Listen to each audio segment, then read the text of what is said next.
ദുൽഖറാണ് വന്നുകൊണ്ടിരിക്കുന്നത്. അദ്ദേഹത്തിന് പുതിയ സിനിമ ഇറങ്ങാനുണ്ട്. നമുക്കെല്ലാവർക്കും അറിയാം, അതിറങ്ങട്ടെ. കാന്ത എന്നാണ് സിനിമയുടെ പേര്. ഒരു സംഗീതജ്ഞന്റെ ജീവിതമാണ് അതിൽ കാണിക്കുന്നത്, പറയുന്നത്. ഇവിടെ ഇപ്പോ മാധ്യമപ്രവർത്തകരാണ് ഇദ്ദേഹത്തിന് മുമ്പിലൂടെ നടന്നുകൊണ്ടിരിക്കുന്നത്. നടക്കുക മാത്രമല്ല, എന്തെങ്കിലും ഒരു ബൈറ്റ് അവരിൽ നിന്ന് കിട്ടുമോ എന്ന് മാധ്യമപ്രവർത്തകർ നല്ലതുപോലെ ശ്രമിക്കുന്നുണ്ട്. ഒരു തേങ്ങയും കിട്ടുന്നില്ല. ദുൽഖർ സൽമാൻ 5 പൈസയ്ക്കൊന്നും മിണ്ടിയില്ല. തന്നോടൊന്നും പ്രതികരിക്കേണ്ട ആവശ്യമില്ലടോ, നിങ്ങളോടൊന്നും എനിക്ക് ഉത്തരം പറയാനില്ലടോ എന്നായിരിക്കും ഒരു പക്ഷേ ദുൽഖർ സൽമാൻ വിചാരിക്കുന്നുണ്ടായിരിക്കാം. അങ്ങനെ തന്നെയാണ് വിചാരിക്കേണ്ടതുള്ളൂ. അല്ലാതെ മാധ്യമപ്രവർത്തകരോട് തന്റെ ജീവിതത്തെക്കുറിച്ച് തനിക്ക് വരുന്ന പ്രശ്നങ്ങൾ എല്ലാത്തിനെയും കുറിച്ചിട്ട് നിരന്തരം സംസാരിച്ചുകൊണ്ടിരിക്കുന്നതിൽ നിർബന്ധമൊന്നുമില്ല. ഒരു നിർബന്ധമില്ല കേട്ടോ. അതൊരു കാര്യം.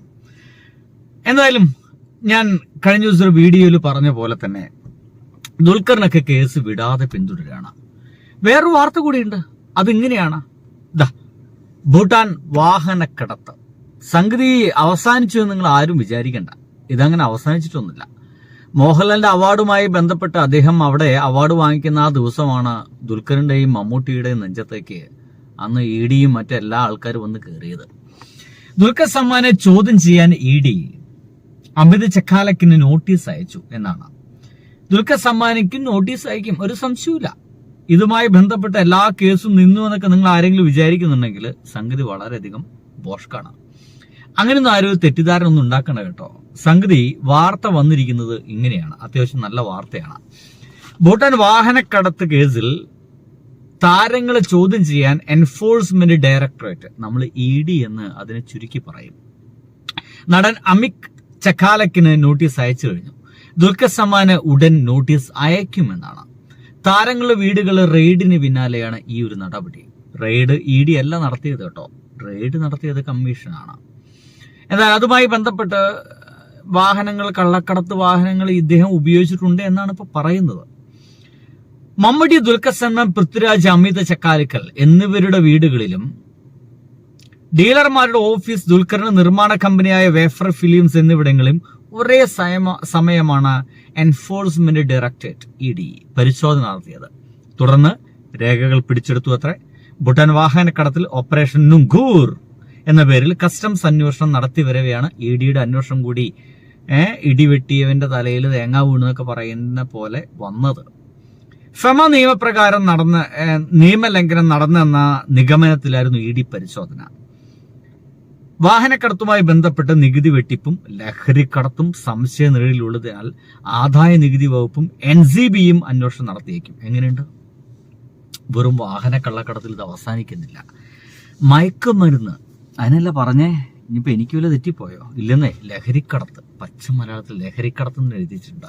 നമ്മളിങ്ങനെ മയക്കുമരുന്നെന്ന് പറയണ്ട, ലഹരി കള്ളക്കടത്ത് കൂടി നടത്താനുള്ള ഒരു വഴിയിലൂടെയാണ് വാഹനം കൊണ്ടുവന്നത്. അല്ലെങ്കിൽ വാഹനം വരുന്ന അതേ വഴിയിലൂടെയാണ് നമ്മുടെ നാട്ടിലേക്ക് ലഹരിയും എത്തുന്നതെന്നാണ് ഇപ്പോൾ ഈ ഒരു എൻഫോഴ്സ്മെന്റും ഒപ്പം തന്നെ കമ്മീഷനൊക്കെ പറയുന്നത്. അപ്പൊ ഈ വഴി, ലഹരി കൂടി ദുൽഖർ സൽമാന്റെ വഴിയിലൂടെ കേരളത്തിലേക്ക് എത്തിയിട്ടുണ്ടോ, ഈ വാഹനത്തിന്റെ വഴിയിലൂടെ കേരളത്തിലേക്ക് എത്തിയിട്ടുണ്ടോ എന്ന് പറയുന്ന അന്വേഷണം കൂടി നടത്തുന്നതിന്റെ ഭാഗമായിട്ടാണ് ED വന്നത് എന്നർത്ഥം.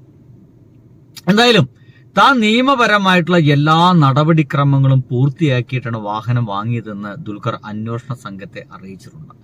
ഭൂട്ടാൻ വാഹനക്കടത്തുമായി ബന്ധപ്പെട്ട് കസ്റ്റംസും താരങ്ങളെ വീട്ടിൽ റെയ്ഡ് സംഘടിപ്പിച്ചിരുന്നു. തുടർന്ന് ദുൽഖറിന്റെ Defender, Land Cruiser, Nissan Patrol വാഹനങ്ങൾ പിടിച്ചിരുന്നു. ഇതിൽ ഡിഫൻഡർ വിട്ടു നൽകണമെന്നാവശ്യപ്പെട്ട് ഹൈക്കോടതിയെ സമീപിച്ച ദുൽഖറിന് ആശ്വാസവിധിയാണ് കോടതിയിൽ നിന്നുണ്ടായത്. എന്ന് വെച്ച് കഴിഞ്ഞാൽ അതെന്തായാലും കൊടുക്കും കേട്ടോ. കാരണം ഇമാതിരി വില പിടിച്ച വാഹനങ്ങളൊന്നും സംരക്ഷിക്കാനുള്ള ഒരു അവസ്ഥ അല്ലെങ്കിൽ ഒരു സൗകര്യമൊന്നും ഇവന്മാരൊക്കെ ഉണ്ടാവില്ല, ഈ സർക്കാർ ഉദ്യോഗസ്ഥരുടെ കയ്യിൽ ഉണ്ടാവില്ല. അതെങ്ങനെ നാശമായി കഴിഞ്ഞാൽ പിന്നെ അതിന്റെ കൂടി പണി ഇവന്മാരൊക്കെ ഏറ്റെടുക്കേണ്ടി വരും. ഉദ്യോഗസ്ഥന്മാർ കുടുങ്ങി പെണ്ണറടക്കും.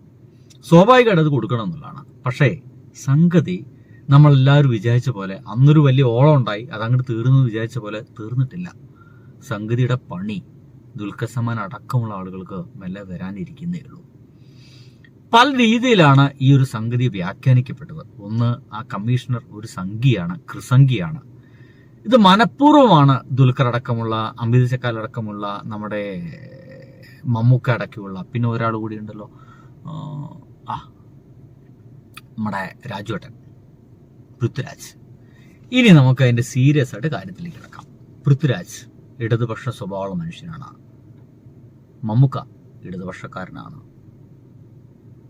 DQ വലിയ പിടുത്തമില്ല, അച്ഛന്റെ വഴി തന്നെ ആയിരിക്കും, ബാപ്പാന്റെ വഴി തന്നെ ആയിരിക്കും, ഇടതുപക്ഷക്കാരനായിരിക്കും. അമിത് ചക്കാരക്കൽ എനിക്ക് ഒട്ടും പിടുത്തമില്ല കേട്ടോ. ഇയാളിഞ്ഞ് ഇടതുപക്ഷ സ്വഭാവമുള്ള ഒരു മനുഷ്യനാണോ എന്ന് എനിക്ക് വലിയ പിടുത്തമൊന്നുമില്ല. എന്തൊക്കെയായാലും ഏകദേശം ഇടതുപക്ഷ സ്വഭാവമുള്ള ആൾക്കാരെ നെഞ്ചത്തൊക്കെ കയറിയിട്ടുണ്ട്. രാഷ്ട്രീയക്കാര് ഇതിനേക്കാൾ ഭീകരമായിട്ടുള്ള ഇടപെടൽ നടത്തിയ ആൾക്കാരൊക്കെ ഉണ്ടായിരിക്കും. അവരൊന്നും തൊട്ടിട്ടില്ല. അതിന് പകരമായിട്ട് ദുൽഖർ അടക്കമുള്ള മമ്മൂക്ക അടക്കമുള്ള ആളുകൾ ഇറക്കി കയറിയിട്ടുണ്ട്. ഇതിന് വേറൊരു വായന കൂടി ഉണ്ട് എന്ന് വെച്ച് കഴിഞ്ഞാൽ വേറൊരു രീതിയിൽ കൂടി ഇതിനെ പറയുന്നുണ്ട്. മുസ്ലിങ്ങൾ നെഞ്ചത്ത് കയറുന്നു എന്നുള്ളതാണ്. മമ്മൂട്ടി മുസ്ലിമാണ്, DQ മുസ്ലിമാണ്.